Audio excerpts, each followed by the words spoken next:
अस्सलाम वालेकुम। सेठी से सवाल के साथ मैं हूँ सैयद आयशा नाज। मेरे साथ मौजूद है नजम सेठी साहब। अस्सलाम वालेकुम। सेठी साहब 12 बजे हुए हैं। किसके? अवाम के, हम सब के, तनख्वाहदार तबके के। हमें ऐसे लगा कि जैसे पीपल्स पार्टी और जो दीगर इत्तेहादी जमातें हैं उन्होंने बड़ा शोर शराबा किया, एहतजाज किया, उन्होंने कहा मुशावरत नहीं की गई, ऑन बोर्ड नहीं लिया गया बहुत से मामला पे। और आपने लतीफ़ा भी सुनाया कि जरदारी साहब नाराज़ थे तो शहबाज शरीफ साहब ने कहा कि हमसे भी नहीं पूछा गया। तो उस पर ऐसे लगा था कि इत्तेहादी जो हैं वो थोड़ी बहुत मजबूरी में कहेंगे शहबाज शरीफ साहब को कि कहीं ना कहीं रिलीफ दे दें। और शहबाज शरीफ साहब का भी इरादा बज़ाहिर तो बयान से ऐसे ही लगता था, लेकिन उसके बावजूद 200 अरब रुपए के टैक्सेस मज़ीद लगा के हमारे वज़ीर ख़जाना ने बजट मंजूर करा लिया और आराम से पीपल्स पार्टी ने उसमें साथ भी दे दिया, ये कह के कि अगर ना देते साथ तो हुकूमत गिर जाती, ऐसा हम कर नहीं सकते। मगर जो टैक्सेस की डिटेल सामने आ रही है वो इतनी घुमाने वाली है कि हमारे बाकायदा बहुत मंझे हुए सहाफ़ी हैं वो भी ट्वीट करके ये कह रहे हैं कि या तो आप कॉम्प्रोमाइज़ कर लें कि अपनी आप सारी तनख्वाह, तकरीबन सारी तनख्वाह 25% ही आपके पास बचेगी, बाकी सब टैक्सेस हैं, डायरेक्ट टैक्सेस हैं, इनडायरेक्ट टैक्सेस हैं, या आप वो सरेंडर कर दें और या फिर ये मुल्क छोड़ के चले जाएं। अब तो घबरा के कहते हैं कि मर जाएंगे, लेकिन मर के भी चैन ना पाया तो किधर जाएंगे? सेठी साहब ये बताइए, गवर्नमेंट कैसे इस ऑलरेडी वीक इकोनॉमी से इतने टैक्सेस एक्सट्रैक्ट कर लेगी? इतना मुश्किल सवाल तुमने मुझसे पूछ लिया है। इस सवाल का जवाब तो मेरा ख्याल है फाइनेंस मिनिस्टर और प्राइम मिनिस्टर भी नहीं दे सकते। नहीं दे सकते? नवाज शरीफ साहब तो आए ही नहीं बजट सेशन, वो तो मर ही चले गए। तो अब बात यह है कि इसको ज़रा कॉन्टेक्स्ट में देखना चाहिए। इस हुकूमत के ऊपर बड़ा सख्त प्रेशर था कि ये इस किस्म के इक़दाम किए जाएँ। अगर वो ना करते तो IMF आपको पैसे ना देती, IMF आपको पैसे ना देती तो जो सऊदी अरेबिया या कुवैत या दुबई से आने हैं और जो कर्ज़े जो हैं वो माफ़ होने हैं या पोस्टपोन होने हैं वो ना होते। अच्छा, तो अगर वो ना होते तो फिर आप डिफ़ॉल्ट करते। डिफ़ॉल्ट का मतलब ये है कि आपने जो पैसे लोगों के देने हैं वो ना दे सकते, उसकी वजह से फिर आपको इंटरनेशनल फाइनेंस सिस्टम और तजारत से महरूम कर दिया जाता। आपको कोई भी एक आने की चीज़ इम्पोर्ट नहीं हो सकती थी। अच्छा, ठीक। और बैंक्स जो हैं वो बिल्कुल आपके साथ इंटरनेशनल बैंकिंग सिस्टम आपसे टूट जाता। ओके। तो उसके बाद फिर यहाँ जो होता वो तो इनकलाब से कम को बात ही ना होती, क्योंकि लोगों के रोटी पानी बंद हो जाना था। आज की जो मुश्किलात है वो अपनी जगह, मगर उस वक्त जो हालात होने थे, ना तेल मिलना था ना खाने की चीज़ें जो कि इम्पोर्ट की जाती हैं वो मिलनी थी। तो इस किस्म के हालात में फिर एक इनकलाब की सूरत बन जाती है यहाँ। अब वो इनकलाब क्या, किस किस्म का इनकलाब होता, किस किस्म का खून खराबा होता, अच्छा, और वो अब बात उधर चली जाती। तो डिफ़ॉल्ट तो किसी सूरत में होने नहीं देना था। अब क्योंकि डिफ़ॉल्ट पे आप मुल्क की जो ख़तरा होता है वो यही होता है कि बहुत से मसाइल बन जाते हैं। जहाँ जहाँ मुल्कों ने डिफ़ॉल्ट किया वहाँ किसी न किसी किस्म की इनकलाबी तहरीर और लहर चली है और उसमें खून खराबा बहुत हुआ है जी। तो इसलिए मेरा ख्याल है ये फ़ैसला किया गया कि अब वक्त आ गया कौड़ा घूट करने का। पहले बड़ी ऐशें होती रही हैं और जिसमें अमीर सबसे आगे ऐशी करते रहे, गरीबों का तो कुछ यहाँ किसी ने ख्याल नहीं किया। मगर अब वक्त आ गया कि कुछ थोड़ा बहुत अमीरों को भी टाइट किया जाए। अच्छा, थोड़ा बहुत ना? थोड़ा बहुत। मगर अफसोस इस बात का कि IMF ने ये बात नहीं मानी। IMF ने कहा कि नहीं, सिर्फ अमीरों का नहीं, सबका ही टाइट करें आप, क्योंकि सिर्फ अमीरों को टाइट करने के साथ काम नहीं बनेगा।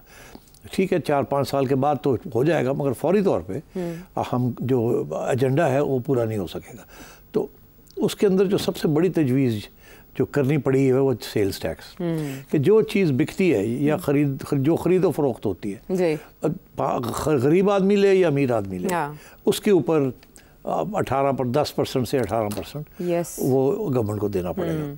इसमें ये वो इनडायरेक्ट टैक्स होता है जो कि जो ख़रीद फ़रोख्त करते हैं उनके ऊपर होता है। एक्चुअली बेसिकली ये जो ख़रीदते हैं ना उनके ऊपर होता है, जो बेचते हैं वो तो पास ऑन कर देते हैं, पास ऑन करते हैं। ये फ़र्क समझना पड़ेगा। मतलब है कि अगर मैंने आप जाती हैं एक कुर्ता ख़रीदने, तो वो कहते हैं जी ये 2000 रुपये का जी, उसके ऊपर वो कहते हैं जी कि 18% सेल्स टैक्स, तो मतलब है कोई 400 रुपये के करीब, 380 रुपये के करीब वो उसके ऊपर सेल्स टैक्स लगा देते हैं। ठीक, वो आपकी जेब से जाता है और वो सीधा गवर्नमेंट को चला जाता है। जिसने कुर्ता बनाया होता है उसको नहीं मिलता, नहीं, वो सिर्फ गवर्नमेंट को मिलता है।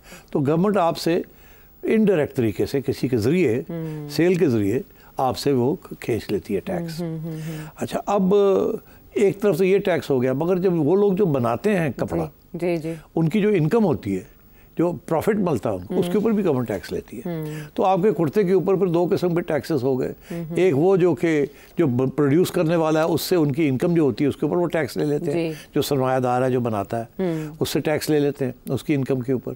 और एक फिर जब ये बिकता है तो फिर आपसे डायरेक्ट ले लेते हैं।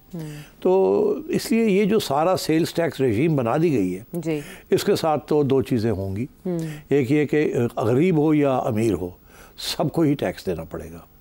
और जाहिर है कि गरीब के ऊपर बोझ बहुत ज़्यादा है और अमीर के ऊपर बोझ कम होगा। उसकी वजह ये है कि अमीर की आमदन जो है, इनकम जो है बहुत ज़्यादा होती है, गरीब की बहुत थोड़ी होती है। तो जो थोड़ी के ऊपर उतने ही पैसे देने पड़ेंगे एक कुर्ता ख़रीदने के लिए।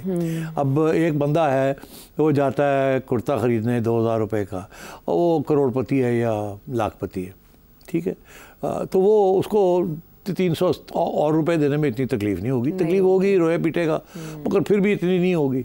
मगर जो बंदा है जो लाख रुपया कमा रहा है, उसको आप हर कपड़े के ऊपर या हर चीज़ के ऊपर आपको 20% और देना पड़ गया, वो तो रोएगा, वो तो कहेगा मेरी जो जेब में आपने जेब काट ली मेरी। तो इसलिए अमीर और गरीब सभी इस बजट के ख़िलाफ़ है, सभी खिलाफ। तो फिर क्या करेंगे? तो अब कर कुछ नहीं सकते, बिकॉज गवर्नमेंट ने ये कर दिया है और सबको देना पड़ेगा। अब आइए, मैं ये तो एक्सप्लेन मैंने कर दिया। इसके साथ महंगाई तो जाहिर है ऑटोमेटिकली हो जाएगी।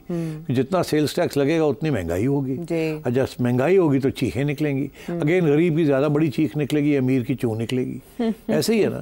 तो मैं समझता हूँ कि इस किस्म की जो इनडायरेक्ट टैक्सेशन होती है वो बड़ी ख़तरनाक होती है और उसको ज़रा सोच समझ के करना चाहिए। मगर दुनिया में हर जगह पे डायरेक्ट एंड इनडायरेक्ट टैक्सेशन होती है, मगर इनडायरेक्ट टैक्सेशन जो है वो कम होती है और डायरेक्ट टैक्सेशन ज़्यादा होती है, ताकि जितनी आपकी आमदन है उसके मुताबिक आपको टैक्स लगाया जाए। यहाँ क्या हुआ है, उन्होंने इनडायरेक्ट टैक्सेशन इतनी वसी पैमाने पे बढ़ा दी है कि सभी को देना पड़ जाएगा।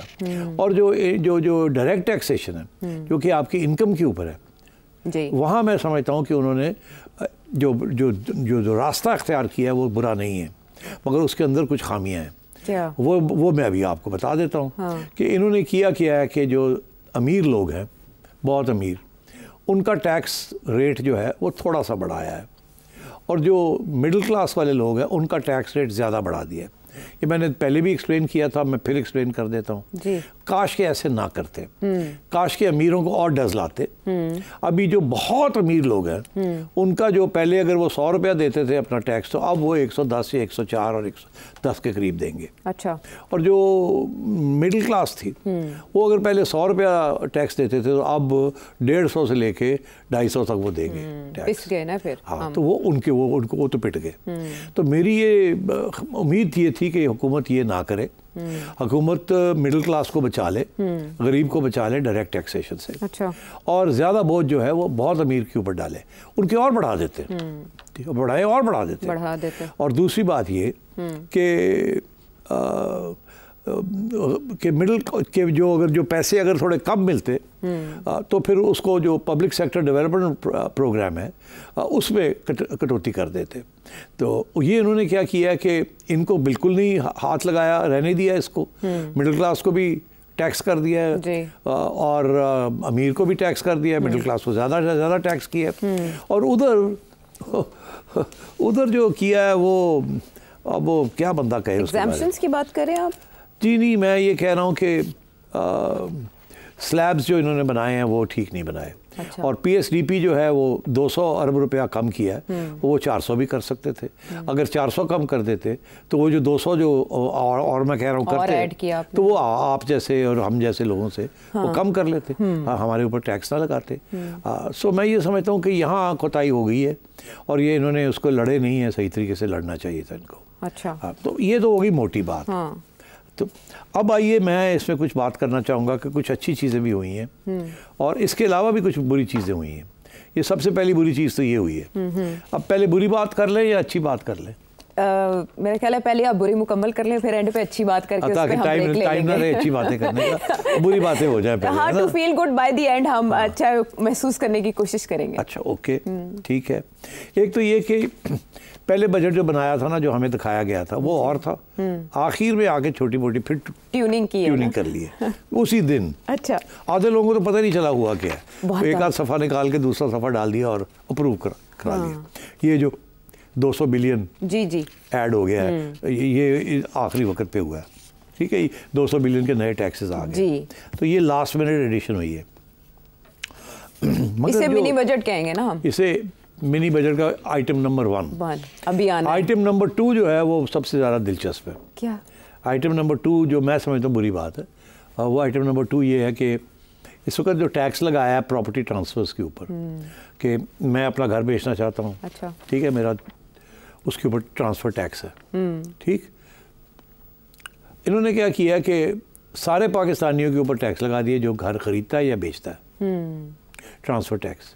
जैसे गाड़ी की रजिस्ट्रेशन के ऊपर होता है, हाँ। मगर गाड़ी तो एक दफ़ा ही रजिस्टर होती है, घर तो 4-4 दफ़ा प्लॉट्स बिकते हैं, ये होता है वो होता है। हाँ। और सबसे ज़्यादा प्लॉट्स, घर तो बिकते इतने आसानी से नहीं, एक दफ़ा घर बन जाए तो वो रहता है। कुछ लोग हैं वो घर बना के बेच देते हैं, मगर वो एक घर बना के बेच दिया, मगर प्लॉट्स बहुत बिकते हैं। घर अभी बना नहीं होता तो प्लॉट्स के ऊपर प्रॉपर्टी जो है ना, फाइलें बिकती हैं। ये सबसे ज़्यादा ये काम डिफेंस हाउसिंग सोसाइटीज़ में होता है, फाइलें बिकती हैं, प्लॉट्स बिकते हैं, फाइल उसकी बिक जाती है, घर नहीं होता वहाँ, और वो लोग प्रॉफिट उसके ऊपर कमाते हैं।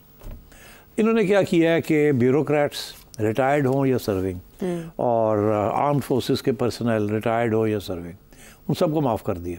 आप जितनी मर्ज़ी फाइलें बेचें, जो मर्ज़ी करें, आपके ऊपर कोई टैक्स नहीं लगेगा ट्रांसफ़र। ये मैं समझता हूँ इज़ वेरी अनफेयर, बड़ी ज़्यादती है ये कि आपने इस किस्म की डिस्क्रिमिनेटरी पॉलिसी बना दी है कि आपने रियासत के जो लोग हैं, जो सारा बोझ जो हम सब जो इस वक्त गुस्सा है वो रियासत के इदारों के ऊपर है, हाँ। आपने उन्हीं को छूट दे दी। तो IMF को कोई ऑब्जेक्शन नहीं होगा? नहीं, अब IMF ने तो बेसिकली बात की थी ना कि जी मोटे मोटे टारगेट्स आपने करने हैं, देखिए अंदर आपने छोटी मोटी क्या चीज़ें करनी है वो आप कर लें। ये उन्होंने जो किया है, और मैं आपको बता दूं इन्होंने उसकी पूरा जवाब निकाला होगा कि IMF अगर जब कहेगी कि ये आपने क्यों किया, तो वो कहेंगे हम आपके टारगेट्स मीट कर रहे हैं, और आप वाली बात कि हमारी मजबूरी थी, हमारी कुछ मजबूरियां भी हैं, हम सियासी लोग हैं, हमारे ऊपर कुछ प्रेशर भी होता है, हम ना नहीं कर सकते, तो इसलिए ये हमें करना पड़ा। मैं समझता हूँ this is the worst part of this budget. Okay, हाँ, कि जो लोग फाइलें बेचते हैं और जो ब्यूरोक्रेटिक इदारे हैं उनको आपने छूट दे दी। सबको एक ही सबका वज़न तोलना था, तो एक ही तराजू में बेच कर अक्रॉस द बोर्ड एक फैसला कर लेते हैं, तो ये बड़ी अफसोस की बात है। इस वक्त सिर्फ गरीब ही, प्लस जो ये तो हो गया। अब उसके बाद प्राइम मिनिस्टर साहब ने एक प्रपोजल थी कि स्टॉक मार्केट के जो ट्रांजैक्शंस हैं उनके ऊपर भी टैक्स लगा दिया जाए। देखिए ना, अब स्टॉक मार्केट कौन खेलता है? आम गरीब, ज़्यादा लोग। तुम खेलती हो स्टॉक मार्केट? नहीं ना, you are a solid middle class person, right? I also don't play the stock market. कौन ये स्टॉक एक्सचेंज कौन खरीदता है, कौन ट्रांसफर करता है? Those who know the game and who have money to invest, rich people, ठीक। गरीब लोग हैं जो छोटे में किसी ने 200 स्टॉक खरीद लिए, किसी कंपनी के शेयर्स खरीद लिए, वो छोटी मोटी बेचारे लगे रहते हैं लोग, बेचारे इसकी कीमत बढ़ जाए, मगर they are not the main ones. Main ones जो बेचते हैं, खरीदते हैं, they are rich people, speculators and rich people. वो इन्वेस्टमेंट के तौर पे करते हैं। उसके ऊपर छूट दे दी है ट्रांजैक्शंस की। जी, ये रिजेक्ट कर दिया प्रपोजल ना, ये प्रपोजल जो थी कि थोड़ी सी ट्रांजैक्शंस के ऊपर भी किया जाए, इसको उन्होंने रिजेक्ट कर दिया। ये करना चाहिए, ये अमीरों को एक छूट मिल गई है, ये नहीं होनी चाहिए थी, नहीं होनी चाहिए थी। जैसे पहले वो जो है डिफेंस वालों को और ब्यूरोक्रेट्स को मिल गई, ये नहीं होनी चाहिए। ये भी फिर अमीरों के लिए ये ट्रांजैक्शंस की जो छूट दे दी है, ये नहीं होनी चाहिए थी। नहीं, सरचार्ज 10% जो already salaried non salaried class पे टैक्स लगा रहे हैं आप, उसके ऊपर 10% सरचार्ज अलग से लगा दिया, वो अलग बात है। मैं आता हूँ उसकी तरफ, I will come to that. मैं भी बात कर रहा हूँ जो बुरी बातें, बुरी बातें, मैं उसकी तरफ आ रहा हूँ। आगे आइए, जो ये डिस्कस हम कर चुके हैं, जो अभी हमने बात की है कि सैलरीड क्लास, हाँ, उस पे 10% उसके ऊपर जो सब कुछ हुआ है, और जो मगर इसमें इसके दो पहलू हैं। एक पहलू तो ये है कि मिडिल क्लास को उड़ा दिया है, जी, ठीक, मगर इसमें एक और पहलू है कि जो बहुत अमीर लोग हैं उनका टैक्स ब्रैकेट भी एक सरचार्ज लगा दिया 10%। तो पहले वो 30-35% टैक्स देते थे, अगर 100 रुपये कमाते थे तो 35 रुपये टैक्स देते थे। अब उनका जो बर्डन है वो 40-45% पे चला गया। हाँ। तो उनको डज लगी है, तो ये अच्छी बात है। सैलरीड नॉन सैलरीड उसमें ही नहीं, मैं वही कह रहा हूँ ना कि सैलरीड पर्सन जो है उसका टैक्स रेट जो बहुत अमीर है उसका 44% पे चला गया। ठीक है। और ये नॉन सैलरीड मैं आपको समझा दूं यहाँ मतलब क्या है इसका। देखिए, सैलरी होती है तनख्वाह, नॉन सैलरीड होती है कि आपने एक पार्टनरशिप बना ली, एक पार्टनरशिप बना ली आपने और मैंने, जिसके आधे शेयर्स आपके मेरे हैं, और हमने कारोबार शुरू कर दिया। हम नॉन सैलरीड हैं, मगर हमारे जो आमदन है वो प्रॉफिट है। उनको उसने कहा हम इसको भी ट्रीट करेंगे सैलरी, क्योंकि आप अपने एम्प्लॉइज हैं। ओके, ठीक है। आप अपने एम्प्लॉइज हैं, आप पार्टनरशिप है, योर ओन एम्प्लॉइज, तो इसको भी ट्रीट किया इस तरीके से। तो ये अच्छा किया, ठीक किया। अच्छा, उसके बाद आप आ जाए जो कि हेडलाइन बनी हुई आज कि जी रहना भी मुश्किल और छोड़ना भी मुश्किल। हाँ। यही है ना क्या, ये बिल्कुल बहुत ज़बरदस्त हेडलाइन है ना। हाँ, जैसे जुल्फ़िकार अली भुट्टो साहब के बारे में कहा जाता है, जो गलत कहा जाता है कि जब ये सारा बांग्लादेश का मामला हुआ तो उनका उधर तुम इधर हम, ये उन्होंने कभी नहीं कहा था। ये यहाँ एक मदीर से उन्होंने हेडलाइन लगाई थी अपने लफ्ज़ों में, मगर वो भुट्टो साहब के गले पड़ गई थी। तो अब ये है कि यहाँ उन्होंने आप मेरा ख्याल है जब सैर सपाटे के लिए निकलती हैं तो आप इकोनॉमी क्लास टिकट लेती हैं जी, तो उसके ऊपर अब आपको 12,000 रुपये एक्स्ट्रा देने पड़ेंगे। अच्छा, बात यह है कि आपको रोने की कोई ज़रूरत नहीं है। उसकी वजह यह है कि अगर आप सैर सपाटे के लिए निकल रही हैं और आपने शॉपिंग भी करनी है, हाँ जी, और आपने टर्की जाके ज़रा अयाशी भी करनी है, इधर जाना है उधर जाना है। अयाशी के लिए टर्की तो नहीं जाते? चले, कुछ लोग आजकल जा रहे हैं बाय द वे। अच्छा? हाँ, बिकॉज वो सस्ता हो गया और बड़ी इंटरेस्टिंग जगह है और खूबसूरत जगह है। हाँ। और वहाँ बहुत सी लिबर्टीज़ हैं जो यहाँ नहीं है। हाँ, देखे ना, टर्की ने इकोनॉमी को अंडरस्टैंड किया इसलिए। अच्छा, मगर वहाँ भी हालात इतने अच्छे नहीं है। बहरहाल वो बात अलग की बात। अच्छा। तो अगर आपके ऊपर 12,500 रुपये और बढ़ गया है तो क्या फ़र्क पड़ा है? देखिए, दो लोग हैं, दो किस्म के लोग हैं ना जो बाहर जाते हैं, ठीक है। एक है वर्कर्स, दुबई जा रहे हैं, आ रहे हैं, जा रहे हैं, या मिडिल ईस्ट में मुलाजमत करते हैं। हाँ, ठीक है, उनको भी अब देना पड़ेगा। ठीक है, अफसोस की बात बहुत ज़्यादा। मगर देखिए ना, उनका एक और दूसरी तरफ उनका फ़ायदा भी एक है। क्या? ये है कि पिछले साल जब वो $100 अपने घर भेजते थे तो उनको 200 रुपये मिलते थे पर डॉलर, अब उनको 280 रुपये मिल रहे हैं पर डॉलर। तो जो डिवैल्यूएशन हुई है उनका तो फ़ायदा हो गया है। तो उधर उनका फ़ायदा हुआ, इधर उन्होंने डज लगा दी 12,500 रुपये के उनके ऊपर। ठीक, तो मेरा ख्याल है कि उनको इतनी ज़्यादा चीखने की कोई ज़रूरत नहीं है। अच्छा। उनको एक तरफ फ़ायदा हो गया जो इसका, जहाँ आपको और मेरा नुकसान हुआ है क्योंकि बहुत महंगाई होगी ना यहाँ डिवैल्यूएशन के साथ, मगर वो जो रेमिटेंस भेजते हैं उनको फ़ायदा हो गया। चले, अच्छा, मतलब अच्छा फील करने के लिए आपने एक अच्छा। अब आइए आपके जी, जब मैं ट्रैवल करता हूँ तो मैं बिजनेस क्लास में जाता हूँ, ठीक है। मुझे तो ठीक ठाक डज लगाई उन्होंने, हाँ जी। वो 1.5 लाख रुपया बढ़ा दिया टोटल टैक्स। पहले अगर एक टिकट बिजनेस क्लास का यहाँ से लंदन का लेते थे तो कोई 10 लाख रुपए का टिकट है। अच्छा। रिटर्न टिकट, ठीक है। अब वो मतलब है कि कोई 11, साढ़े 11, 12 लाख का हो जाएगा। ठीक है, मैं समझता हूँ बड़ी अच्छी बात की है। ठीक है, अगर मैं 10 लाख दे सकता हूँ तो फिर 12 भी दे सकता हूँ। तो ज़ाहिर है रोऊंगा, पीटूंगा, गालियाँ दूंगा, मगर नो, मतलब देना तो पड़ेगा। और फिर आखिर में यही होगा कि आपने जो 1.5 लाख रुपया या 2 लाख रुपया ज़्यादा दिया है तो वो आप एक दिन अपनी फैमिली के साथ 5 स्टार होटल में जाके खाना नहीं खाएंगे, यही होगा ना। वहाँ एक दिन शाम को खाना खाएंगे, 2 लाख रुपए लग जाते हैं 5 लोगों के। ठीक, तो क्या बिग डील क्या है? तो अच्छा किया अमीरों को और डज लगा। अच्छा, तो मैं और आपके ऊपर भी इतनी कोई रोने धोने की नहीं, हम तो चाहेंगे ही नहीं ना कि हम बिजनेस क्लास में जाएं या हम भी तरक्की करें या हम भी थोड़ा ज्यादा कमा लें या जमा कर लें या सेविंग कर लें। तो देना फिर। हाँ, तो उसकी नौबत तो आने देना, पहले हमारी कमर पे इतना बोझ ला देंगे। तो देखे ना, ये तो बदकिस्मती है कि ये इस वक्त बोझ पड़ गया है, मगर एक्चुअली ये बोझ पड़ना चाहिए था 20 साल पहले। जी। पूछिए क्यों? 1996 में प्रेसिडेंट फारूक लगारी थे as president of Pakistan, PPP की गवर्नमेंट थी मोहतरमा की। उस वक्त IMF ने कहा था कि सेल्स टैक्स लगाना शुरू कर दें हर चीज़ के ऊपर। अच्छा। और उस वक्त ये तजवीज़ थी कि आप थोड़ा सा सेल्स टैक्स लगाएं, 2-3% लगा दें, फिर अगले साल 2-3% बढ़ा दें, फिर अगले साल 2-3% बढ़ा दें, और 5 साल के अंदर आप 15 12 से 15% तक आ जाए, आहिस्ता आहिस्ता लोगों को आदत हो जाएगी पैसे देने की, और ये बिल्कुल गुम जाएगा। ये एक जंप में मत करें। मगर उस वक्त की हुकूमत ने ये फैसला किया कि नहीं, हम वो भी नहीं लगाना चाहते। हाँ, सियासी कॉम्प्रोमाइज है, सियासी तो तौर पर अपने हम जो जिस किस्म की सियासी पॉलिसीज यहाँ भुगत रहे हैं उसकी वजह से आज सारा बोझ पड़ गया है, और सबसे ज़्यादा बोझ जो है गरीब और मिडिल क्लास के ऊपर पड़ रहा है। इसलिए ये बजट जो है ना, इसके ऊपर मेरे ये इतराज़ है। मुझे बिल्कुल इतराज़ नहीं है कि आपने अमीरों को डज लगाई है, मगर और भी डज लग सकती थी, आपको लगानी चाहिए थी। और वहाँ से जो पैसे आप कमाते वो आप मिडिल क्लास को सहूलत रिलीफ देते। और वो आइटम्स जो कि ज़्यादातर गरीब लोग या मिडिल क्लास लेते हैं, लाइक मेडिसिन्स, लाइक मिल्क, इस किस्म की चीज़ें, उनके ऊपर इतना हेफ्टी GST ना लगाते। अब 10 से 18% लगा दिया ना, तो 3 से 4% कर देते।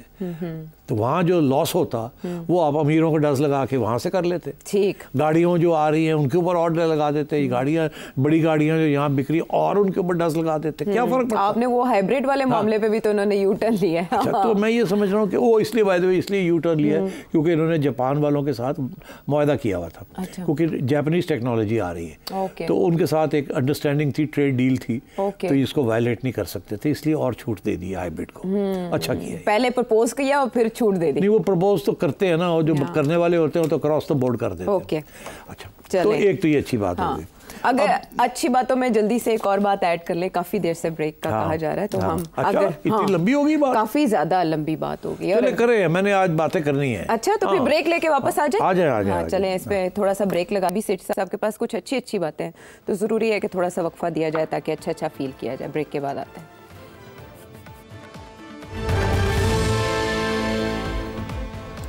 खुश आमदेद सेठ साहब। अच्छी बातें बजट में क्या क्या हैं वो आप बता रहे थे। बात कर रहा था। अगला पॉइंट ये है कि गवर्नमेंट ने 3% फेडरल एक्साइज ड्यूटी बढ़ा दी है, ट्रांसफर ऑफ प्रॉपर्टी। अच्छा, प्रॉपर्टी टू ट्रांसफर ये वोंट अप्लाई टू फौजीज एंड ब्यूरोक्रेट्स।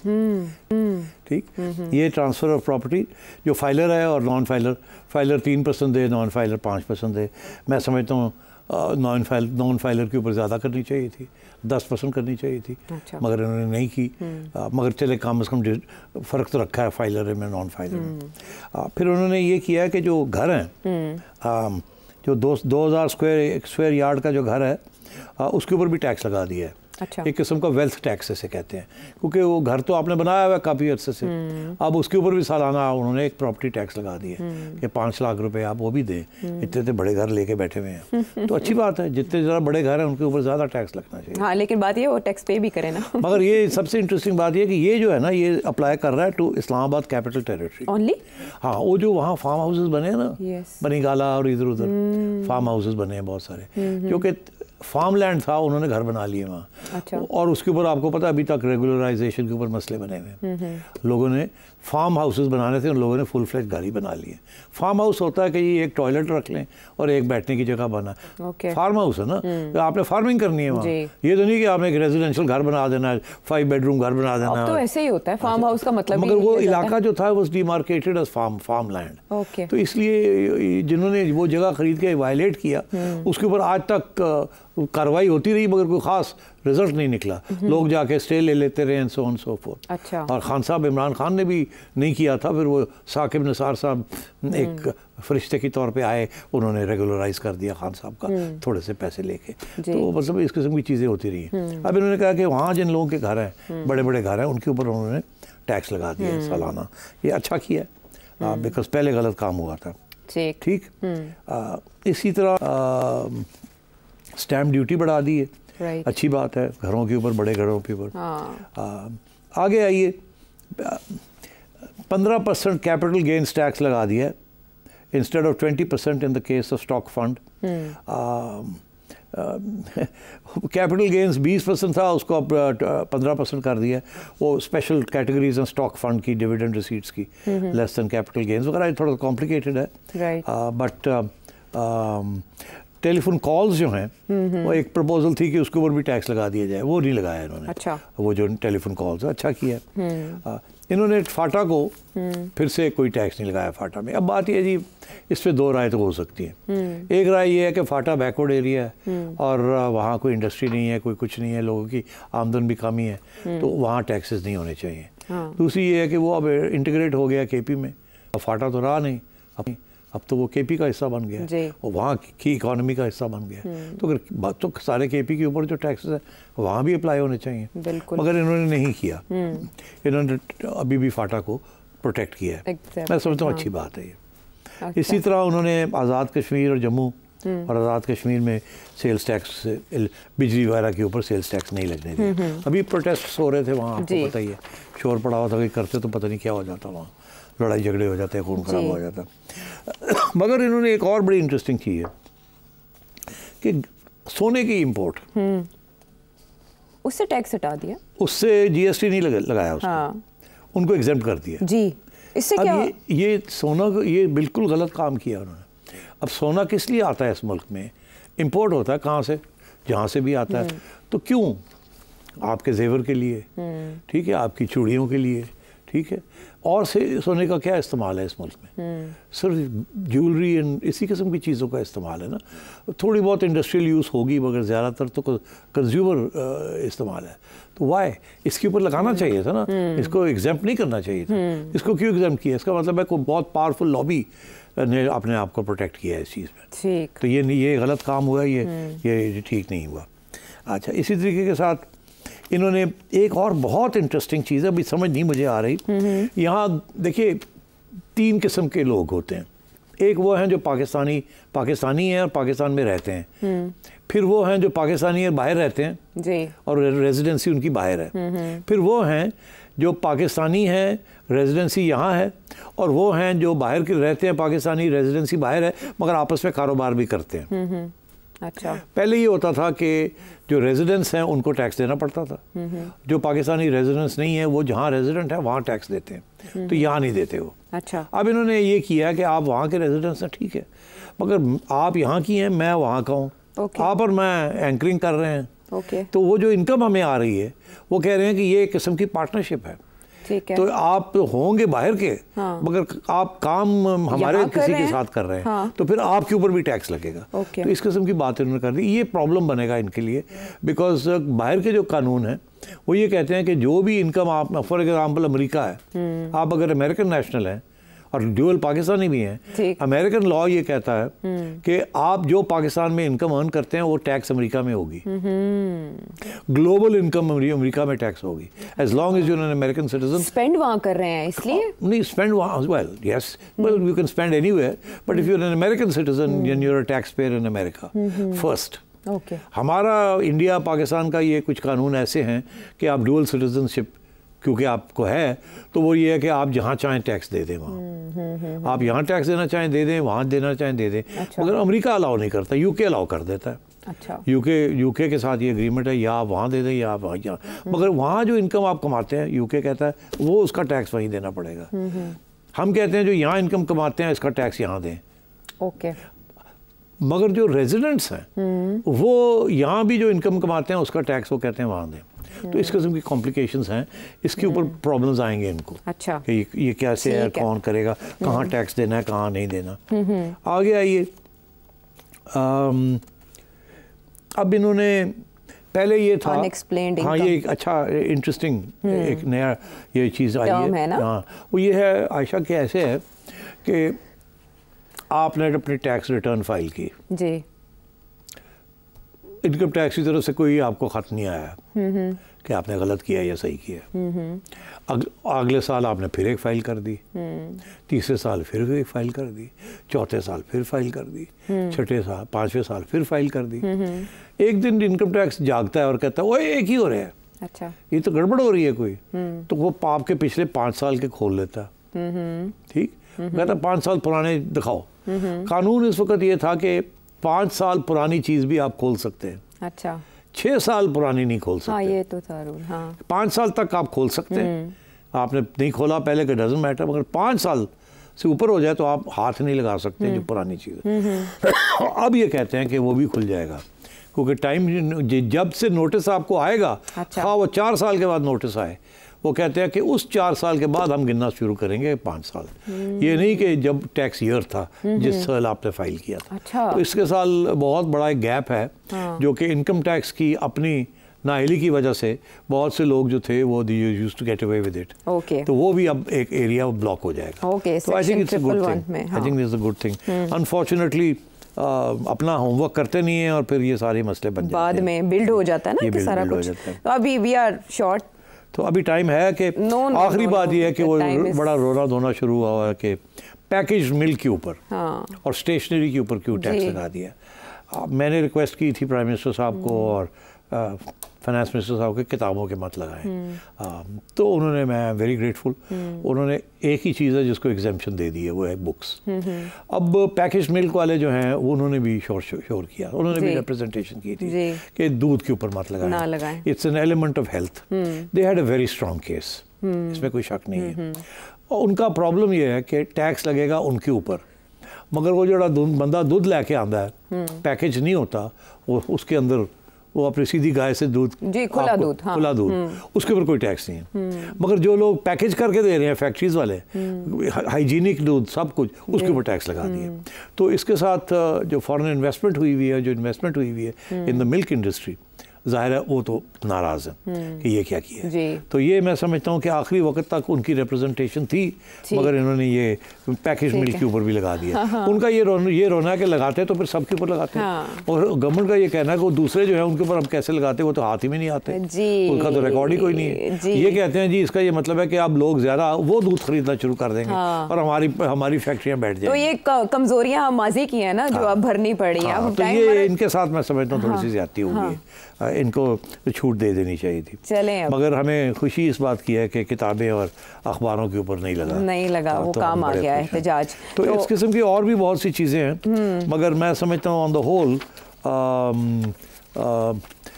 3-4 मेजर आइटम्स हैं जो कि ज़्यादती की है इन्होंने। बाकी ये है कि अमीरों के ऊपर ज़्यादा और गरीबों पे कम, मगर मिडिल क्लास को ठोक दिया। अब आप देखें कि मिडिल क्लास को ठोक दिया। सियासी तौर पर ये कितना बड़ा धचका साबित पीएमएलएन के लिए, इसकी ज़रूरत नहीं थी। आपने डायरेक्ट टैक्सेस के ऊपर नहीं करना चाहिए था, इनडायरेक्ट तो सबको कर दिया आपने। वहाँ भी अगर आप चाहते तो IMF से बात करते कि ये जो सारा GST आप कह रहे हैं इसको 2-3 साल दे हमें, ठीक है, हम पहले 5% लगाते हैं, अगले साल 10%, फिर 15%। मगर बात यह है कि हम इस किस्म के झूठे वादे पहले भी करते हैं। वो आपने माजी की भी मिसाल दी ना, मैं तो खुद इन्वॉल्व था, बहुत सी प्रॉब्लम्स को बढ़ने दिया गया। Absolutely. और माजी की हुकूमतें इसकी जिम्मेदार रही, और अब ये सारा मलबा आन गिरा है पाकिस्तान की अवाम पे और इस हुकूमत पे, और फिर शहबाज शरीफ साहब को ये मलबा हुआ है। अभी भी IMF के मुतालिबात डू मोर के अपनी जगह बरकरार हैं, बिजली और गैस की कीमतों में इजाफे के हवाले से, और विजिट भी अभी आर्जी तौर पे कहा जा रहा है पोस्टपोन हुआ है। जुलाई के 2nd वीक में IMF टीम आएगी अगली किस्त के लिए, लेकिन बजट बहरहाल मंजूर हो गया। अब ये टैक्स वसूल कैसे होगा और इसके लिए निज़ाम मरबूत तौर पर कैसे काम करेगा, माजी में जहाँ जहाँ खराबियाँ हुई वो दूर कैसे की जाएंगी, ये इस हुकूमत के लिए चैलेंज है। वापस आते हैं ब्रेक के बाद।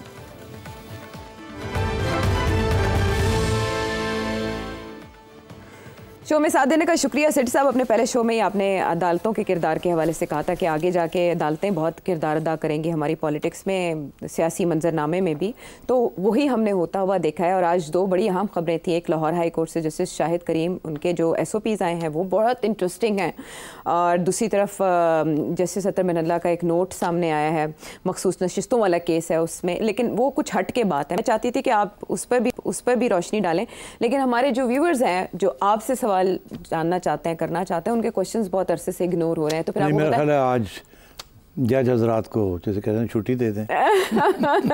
लेकिन जजों ने आपको छुट्टी नहीं देनी। नहीं तो वो बात करेंगे अगले हफ्ते, और भी बहुत कुछ हो चुका होगा, फूलों के नीचे से और भी पानी गुजर चुका होगा। अगले हफ्ते कर लेंगे, आज 1-2 सवाल ले लेते हैं, अदरवाइज ये ना हो कि लोग सवाल भेजने ही बंद कर दें। हाँ नहीं, वो फिर मायूस हो जाते हैं, जाहिर है, वो उनके सवाल अपनी जगह पर बहुत अहम होते हैं, वो भी यही इशूज़ हैं जो उनके दिल में होते हैं। सवाल अदनान साहब हैं लाहौर से, क्या जानना चाहते हैं? अफ़गानी जो है हमसे बहुत शदीद नफ़रत करते हैं, वहाँ यूरोप में तो मैंने यही देखा है, और इसका इजहार हमें अमूमन मैचों में भी अब नज़र आने लग गया है कि बड़ी शदीद नफ़रत है इनको पाकिस्तानियों के साथ। इन्होंने हमें एक्सेप्ट भी नहीं किया पाकिस्तान को आज तक। तो इसकी क्या हिस्ट्री है, इसकी क्या वजह है कि ये क्यों इतने हमारे दुश्मन हैं? हालांकि हर चीज़ में ब्रादर इस्लामी मुल्क का भी नारा लगाते हैं और हर बात में हमारे साथ भी चलना चाहते हैं, लेकिन दिल में शदीद नफ़रत रखते हैं हमारे पाकिस्तानियों से। इसकी एक वजह तो इंडिया की तरफ से बहुत ज़्यादा इनको सपोर्ट है, लेकिन ये तो बात की बात है, ये शुरू से ही ऐसे हैं। तो आप इस पर प्लीज़ ज़रा रोशनी डालेंगे, इनकी क्या हिस्ट्री है, ये क्यों इतने नफ़रत से भरे हुए लोग हैं? जी बहुत बहुत अच्छा सवाल है, मगर जो जवाब है शायद कुछ लोगों को पसंद नहीं आएगा। मैं आपसे एक सवाल पूछता हूँ कि अमेरिका बादशाह ने पार्टीशन के बाद आज तक आपकी इतनी इमदाद की है, अरबों डॉलर्स आपको दिए हैं, आपकी अफवाज को अरबों डॉलर्स के हथियार दिए, अरबों डॉलर्स की एड दी, पहले यूएस एड के ज़रिए, फिर उसके बाद आईएमएफ के ज़रिए, हर किस्म की आपकी सहूलत आपको दी। तो आपसे ये मैं पूछता हूँ कि फिर इस मुल्क में इतनी एंटी अमेरिकनिज़म क्यों है, इतनी अमेरिका के ख़िलाफ़ इतनी नफ़रत क्यों है? इसके ऊपर सोचिएगा।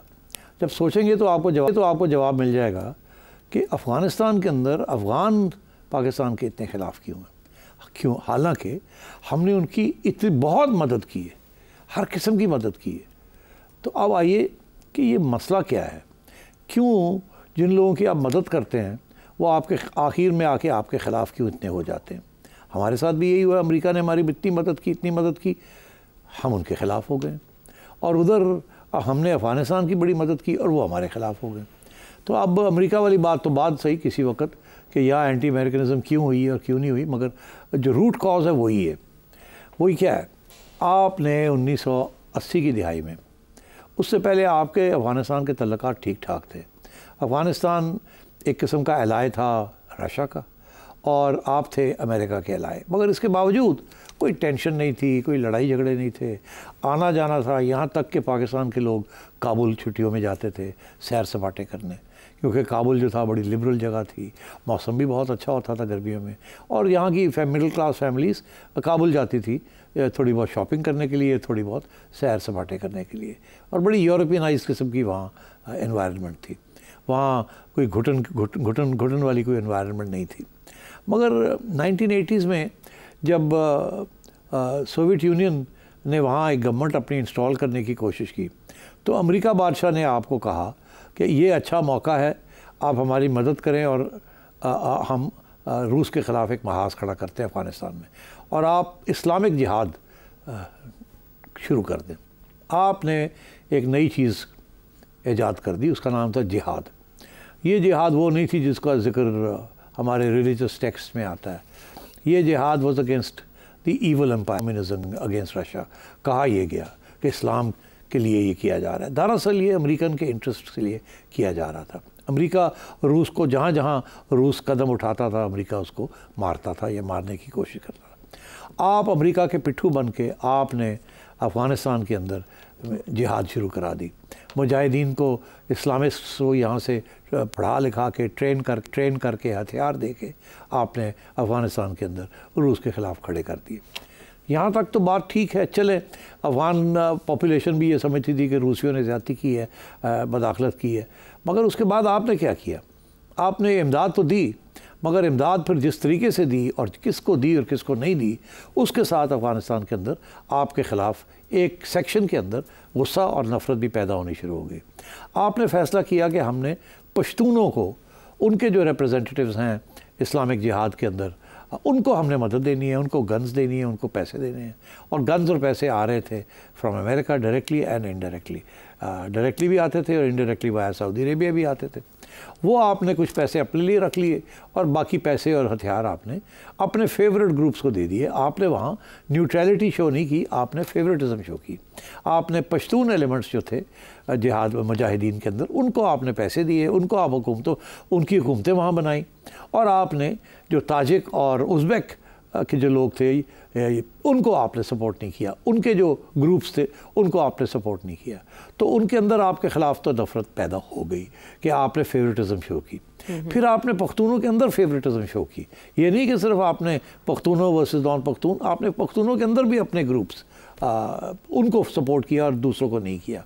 तो जिनको नहीं किया वो भी आपके ख़िलाफ़ हो गए। और फिर जिनको आपने सपोर्ट किया, एक स्टेज ऐसी आई कि आपने उनका साथ भी छोड़ दिया और अपने आप को वहाँ से विड्रॉ करने की कोशिश की जब अमेरिका ने आपके ऊपर प्रेशर डाला, और फिर वो भी आपके ख़िलाफ़ हो गए कि आपने उनको ढील दिया। उसके बाद जब वक्त आया उनका आगे बढ़ने का, तो आपने अमेरिका के कहने के ऊपर आपने हाथ खींच लिया, तो वो भी आपके ख़िलाफ़ हो गए। उसके बाद क्या हुआ, तो आहिस्ता आहिस्ता अफ़गान पॉपुलेशन आपके ख़िलाफ़ होती गई। और फिर ये हुआ कि जब अमेरिका ने वहाँ बमबारी की 2000 में, 99 में, पहले तो मुल्ला उमर की गवर्नमेंट आपने वहाँ इंस्टॉल कर दी, वो भी एक बिल्कुल एक मखसूस फैक्शन था जिसके ज़रिए ये हुआ। मगर उसके बाद जब अमेरिका ने वहाँ मदाखलत की तो आपने क्या किया? आपने पहले तो मुल्ला उमर को सपोर्ट किया, आपने कहा कि ओसामा बिन लादेन जो है उसको अपने पास रख के मत दें। उसके साथ क्या हुआ कि आप अमेरिका आपके ख़िलाफ़ होना शुरू हो गया। मगर उसके साथ ये नहीं हुआ कि मुल्ला उमर आपके हक़ में हो गया, क्योंकि उसका नतीजा ये था कि अमेरिका ने अफ़गानिस्तान के ऊपर बमबारी कर दी और तालिबान वहाँ से भागे और आपने उनको पनाह दे दी पाकिस्तान। 20 साल आपने उनको पनाह दी यहाँ, और उस 20 साल के अंदर आपने अमेरिका को भी नाराज़ किया, और जो अफ़गानिस्तान के अंदर हुकूमत बनी थी अफ़गानों की, वो भी आपसे नाराज़ हो गई क्योंकि उसको अमेरिका सपोर्ट कर रहा था। तो आपने फिर अफ़गानिस्तान के अंदर जो एक बनी थी हुकूमत जिसमें अंदर ताजिक भी थे, पश्तून भी थे, लिबरल लोग थे, उनको आपने आइसोलेट कर दिया, शहरों वाले लोगों को, और वो भी आपसे फिर नफ़रत करने लगे। और यहाँ से बैठ के आपने तालिबान को सपोर्ट किया, इस्लामिक एक जहाज़ बनाया जिन्होंने वहाँ जाके तबाही शुरू कर दी। और तो इसलिए जिन लोगों जो आपके पहले ख़िलाफ़ थे उनको बाद में सपोर्ट किया, वो आपके हक़ में नहीं हुए, और जो लोग वहाँ हुकूमत बना के बैठे हुए थे आपने इनको उनके ख़िलाफ़ कर दिया, वो आपके ख़िलाफ़ हो गए। तो आपने जिस किस्म की फ़ॉरेन पॉलिसी की है उसके साथ 1, 2, 3 एक करके वहाँ के जो एथनिक ग्रुप्स हैं उन सबको एलियनेट और आइसोलेट कर दिया। और अब आखिरी स्टेज ये आई है कि आपने तालिबान नाराज़ कर दिया। हालांकि आपने उस पहली गवर्नमेंट भी तालिबान की आपने रिकग्नाइज़ की थी और ये गवर्नमेंट भी आपने अब रिकग्नाइज़ की है, मगर वो आपको पसंद नहीं करते, क्योंकि आप करते हैं फिर हाथ खींच लेते हैं, फिर दगाबाजी करते हैं, फिर डबल क्रॉसिंग करते हैं, सारा वक्त कोई कंसिस्टेंसी नहीं पॉलिसी में। हाँ। तो ये आपका बेसिक मसला है। हाँ, तो हालात के साथ यानी ये पॉलिसी बदलती रही जिसका पाकिस्तान को नुकसान हुआ इन द लॉन्ग रन। अगर लॉन्ग टर्म पॉलिसी होती तो उसके ये नताइज ना होते, पहले मसले को असेस किया जाता, उसके हिसाब से पॉलिसी तश्कील दी जाती। पाकिस्तान में आज भी इस पॉलिसी पर इख्तलाफात हैं, और फिर जिस तरह से एक्सप्लेन किया कि मामले की असल जड़ क्या है, तो ये निस्फ सदी का किस्सा है, 2-4 बरस की बात नहीं। अगले प्रोग्राम तक के लिए इजाज़त दें।